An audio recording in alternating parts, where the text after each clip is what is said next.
Good morning. My name is Sean Podonovac, and this is my Learning Forward Standards presentation. Today, we're going to be covering the following concepts: rigorous content for each learner, transformational processes, and conditions for success.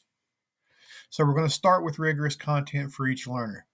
And here it's important that we understand, as educators, the students' historical and societal contexts. Uh, we want to look at the student through a whole child perspective, not just through a narrow lens. Uh, and we want to embrace their assets through instruction. Most importantly, we want to foster relationships with students. We want to build good relationships with our students. That's where it all starts. Uh, Students want to know that they're cared for, that they're safe, and that the teachers want them there. And through relationships, we can we can meet those needs. The same goes with families and community.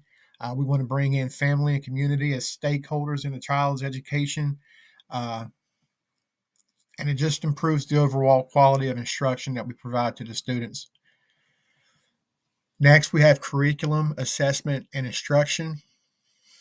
And here, educators need to prioritize high quality curriculum and instructional materials for students. Uh, Guaranteed viable curriculums are a great way to uh, to meet these needs. We want to make sure that we're picking the best materials that are going to reach students. Uh, we want to differentiate those materials for students that may be struggling to understand a lesson, as well as those students who have gotten the Tier 1 instruction and need that extra enrichment and extension activities. So we want to make sure that we're bringing in those high quality materials for the students. We want to assess student learning and understand curriculum and implement it through instruction. We want to That is at the very core of what we do. Uh, and we collect data in a variety of means.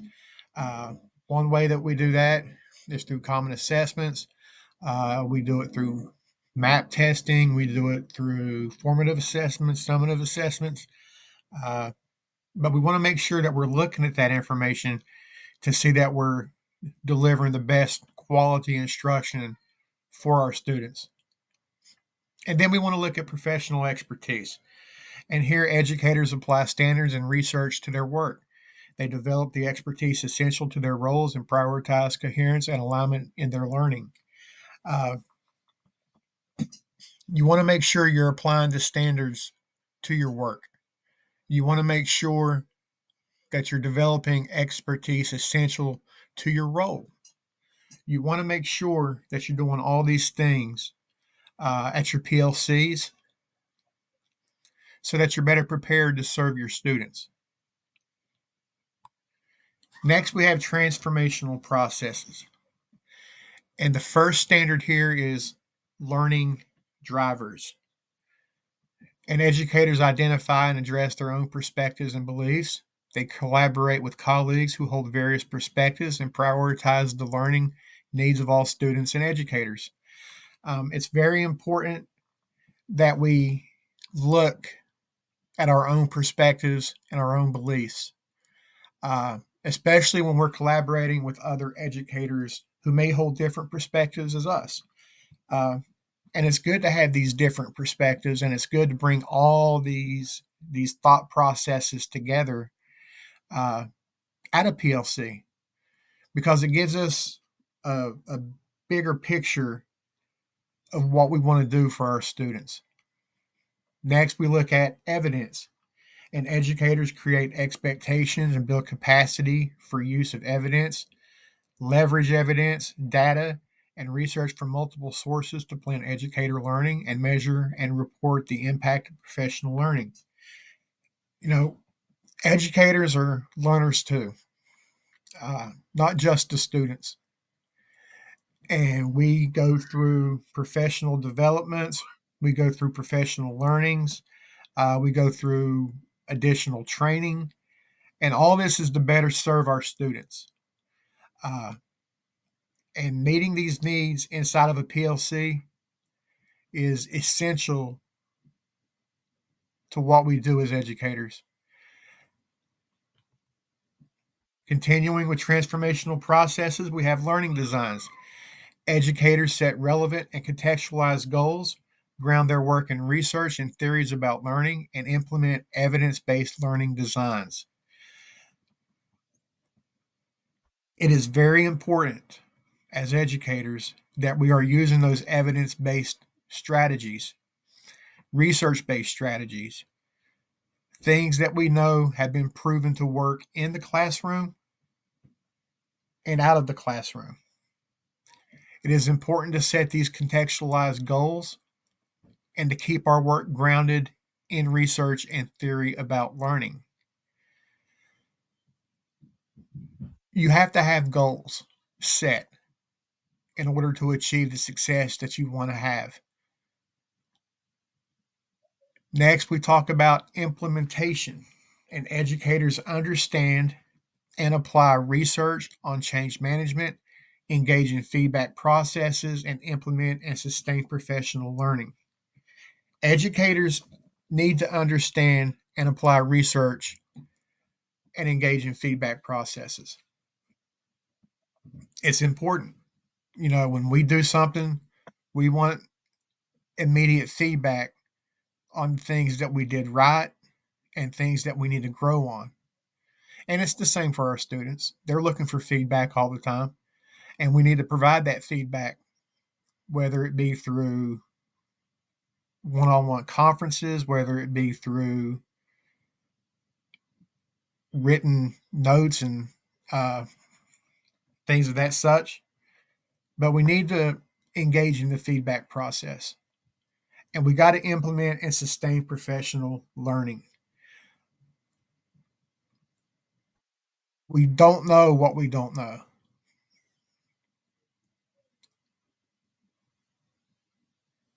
And it's important that we engage in professional learning to shore up anything that we may not know or things that we may think that we know, but there are better ways to go about doing those things.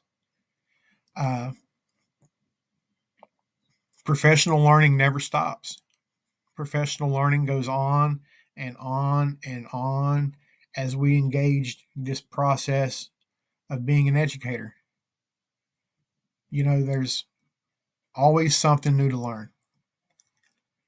And as we go throughout our careers, staying engaged and implemented in professional learning helps us grow as educators.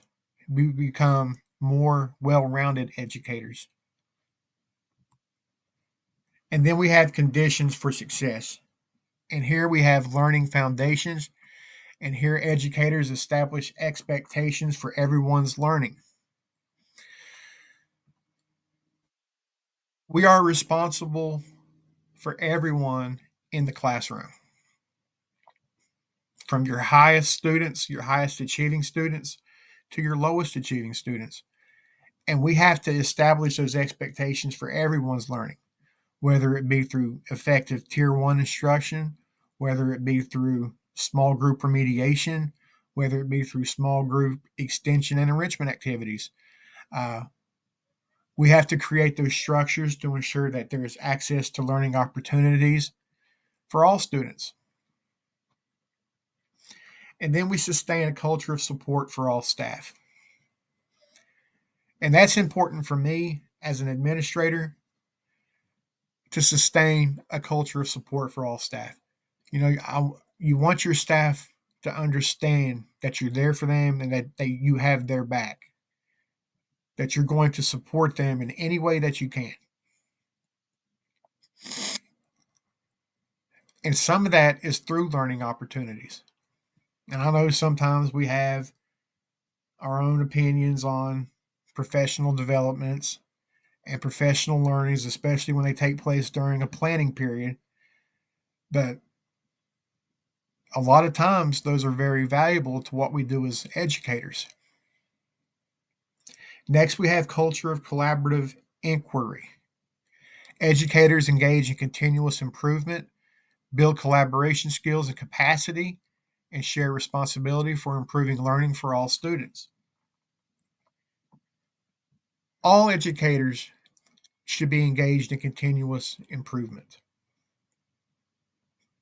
That's the goal of the school. We have a school improvement plan. Every school should have one.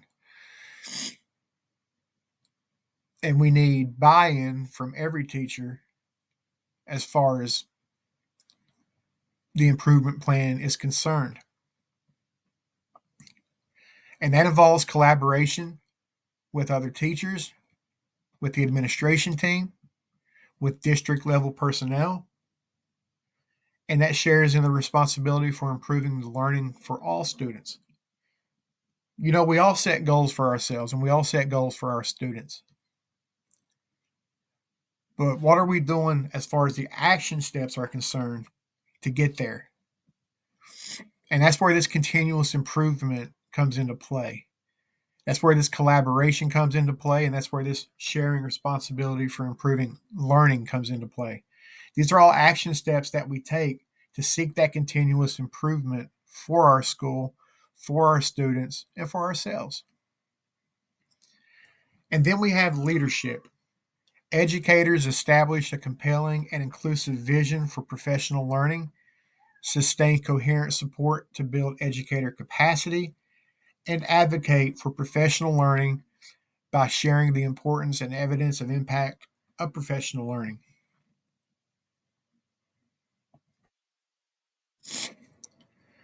Educators need a vision, and they need a vision for professional learning.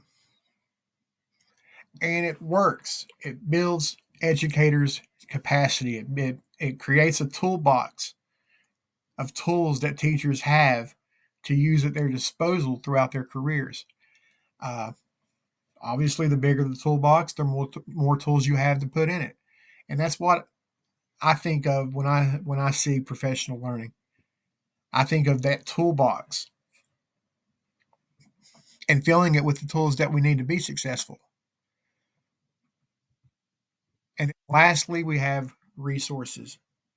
Educators allocate resources for professional learning, prioritize all learners' needs in their resource decisions, and monitor the use and impact of resource investments.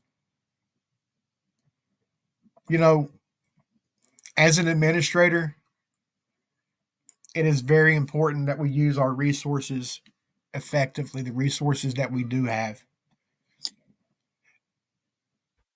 And it's important that we're using high impact resources.